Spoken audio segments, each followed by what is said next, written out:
एक बड़ी पुरानी कहावत है, कहते हैं समय बड़ा बलवान और काल बड़ो शिकारी। जो बहुत संयम रखकर चलता है आखिर जीतता वही है। भारत कुछ वैसा ही कर रहा है। भारत ने अब अचानक से कई देशों की नींद खुलवानी शुरू कर दी है। अभी भारत में ना बड़े बड़े नेताओं का समंदर लगा हुआ है। ये जो एआई समिट देख रहे हैं, इसे इस वक्त चाइना और पाकिस्तान किसी अलग रूप में देख रहे हैं, क्योंकि यहाँ भारत एक बहुत बड़ा खेल कर रहा है और इस खेल का असर जल्द ही दिखना शुरू होगा। सबसे पहली बात, यहाँ कौन उतरे हैं? फ्रांस के राष्ट्रपति मैक्रोन। और मैक्रोन के आने के बाद ही सबसे पहली नज़र चाइना और पाकिस्तान की इस पर गई है कि भारत और फ्रांस में एग्रीमेंट क्या होता है। और यहाँ तक कि ये देखने को मिलने लगा है कि पाकिस्तानी एक्सपर्ट इस वक्त मुंह लटकाकर ये कह रहे हैं कि भारत तो हमारे पूरे बजट का आधा अकेला सिर्फ इस डील के लिए निकाल रहा है।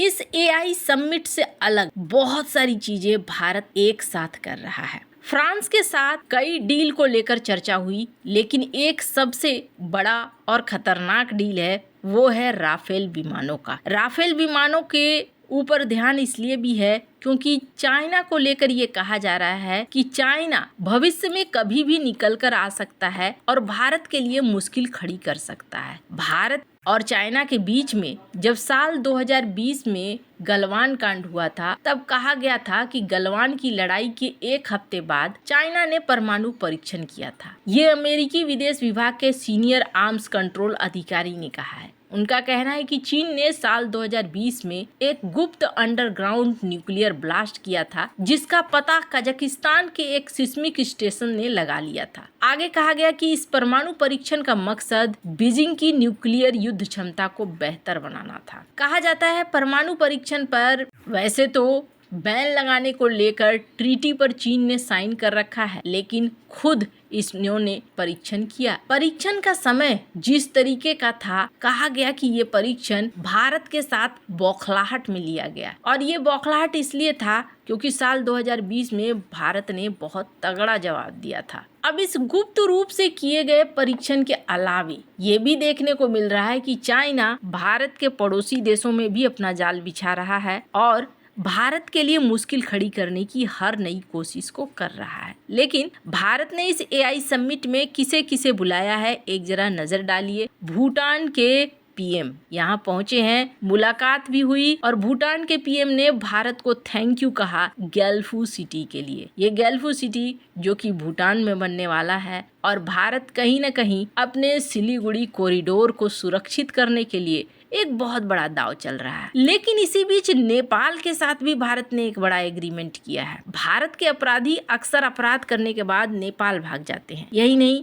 नेपाल के अंदर इस वक्त कथित तौर पर पाकिस्तानी खुफिया एजेंसी आईएसआई का पूरा नेटवर्क है, जो कहा जाता है जाली नोटों के कारोबार को बढ़ावा देती है। ऐसे में नेपाल भारत विरोधी तत्वों का अड्डा बन गया है। कई सालों से बातचीत चल रही थी, लेकिन फाइनल नहीं हो रहा था। पर अब नेपाल और भारत के बीच आपराधिक मामलों में आपसी कानूनी सहायता समझौता हो गया है। इसका क्या मतलब है? इसका ये मतलब है कि अब दोनों देश आपराधिक जांच और कानूनी प्रक्रिया के मामले में एक दूसरे की मदद करेंगे। इस समझौते पर काठमांडू ने हस्ताक्षर किया है। वैसे आपको बता दूं, नेपाल इस वक्त एफएटीएफ के ग्रे लिस्ट में है। उम्मीद है कि इस समझौते के बाद वो एफएटीएफ के ग्रे लिस्ट से भी निकलेगा। वैसे इस समझौते से अब ये हो गया कि कोई भी अगर भागकर नेपाल जाने की कोशिश करेगा तो वो मुश्किल होगी, नेपाल उसे भारत को वापस करेगा। पड़ोसियों के साथ न सिर्फ संबंधों को ठीक करके कई एग्रीमेंट्स फाइनल कर रहा है भारत, बल्कि स्क्रीन पर एक आर्टिकल देखिए। बांग्लादेश में भी सरकार बदलने के बाद अब वीजा सर्विसेज को एक बार फिर से रीस्टोर करने की बात हो रही है। ऐसा लगता है तारिक रहमान के साथ भारत के रिश्ते ठीक ठाक चलने चाहिए। पर ये तो रही बात कि भारत के पड़ोस में भारत क्या इंतजाम कर रहा है, किस तरीके से चल रहा है। लेकिन असली मुद्दा है ताकत, और ताकत भारत कैसे हासिल कर रहा है, ये बहुत जरूरी है। कमर चीमा, इन्हें तो पहचानते ही होंगे। भारत में मैक्रोन आए हैं और मैक्रोन जिस तरीके से भारतीय पीएम से बातचीत कर रहे हैं, भारत को लेकर अपनी राय रख रहे हैं, भारत के साथ चलने की बात कर रहे हैं, उसको लेकर टेंशन होनी इनको शुरू हो चुकी है। और अभी भारत ने राफेल डील को लेकर फाइनल नहीं किया है, बातचीत ही चल रही है। भारत चूंकि कुछ शर्तों को रख रहा है फ्रांस के सामने कि आप इन शर्तों को पूरा करो, जिसमें से कुछ खास सोर्स कोड हैं जो भारत को चाहिए। अब भारत को क्यों चाहिए? हर बार अपग्रेड के लिए भारत देख नहीं सकता है कि फ्रांस ही करे। आज फ्रांस में मैक्रोन की सरकार है तो सपोर्ट है, कल कौन होगा फ्रांस में कहना मुश्किल है। और दूसरी चीज कि अगर भारत में ज्यादा से ज्यादा कंपोनेंट बनाए जाते हैं तो भारत में रोजगार लोगों को मिलेगा। भारतीय कंपनियां HAL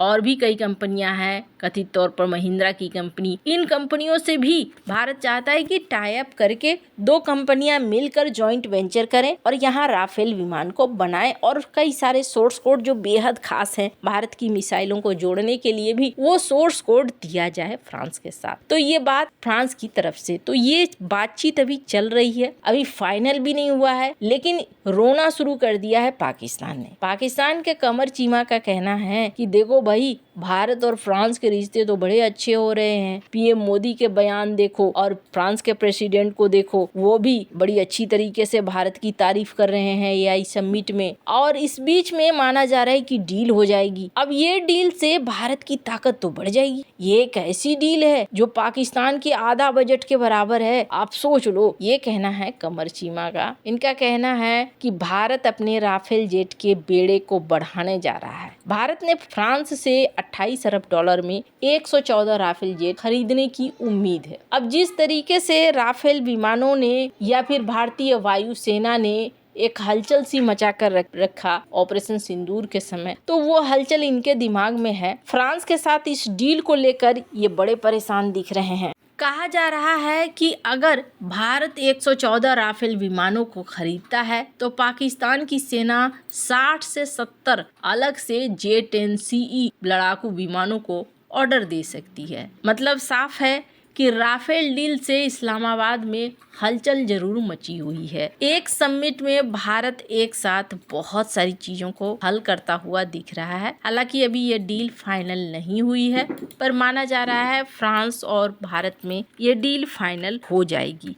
और अगर ये डील फाइनल हो जाती है तो फिर सबसे बड़ा झटका भारत के इन 3 पड़ोसियों को लगेगा। अब सवाल ये है कि अगर फ्रांस सोर्स कोड दे देता है तो क्या उसका एक प्रतिद्वंदी तैयार नहीं हो जाएगा? हाँ, प्रतिद्वंदी तो जरूर तैयार हो जाएगा, लेकिन फ्रांस को भी इस वक्त भारत की जरूरत है। डोनाल्ड ट्रंप ने जिस तरीके के हालात बनाए हैं, इकोनॉमिक तौर पर फ्रांस को अब भारत के बाजार की जरूरत है और इस मौके को फ्रांस छोड़ना नहीं चाहेगा। ये वजह भी मानी जा रही है कि भारत की शर्त को मानेगा फ्रांस कि ठीक है, हम आपके ही देश में ज्यादातर कंपोनेंट बनाएंगे। हालांकि आपको बता दूं, एक समय आएगा जब भारत डिफेंस मार्केट में छाएगा और ये चीज फ्रांस भी समझता है, लेकिन भविष्य की चीज अभी से सोचकर फ्रांस पीछे कदम नहीं हटाएगा। आपको क्या लगता है, भारत फ्रांस के बीच डील होगी या नहीं? कमेंट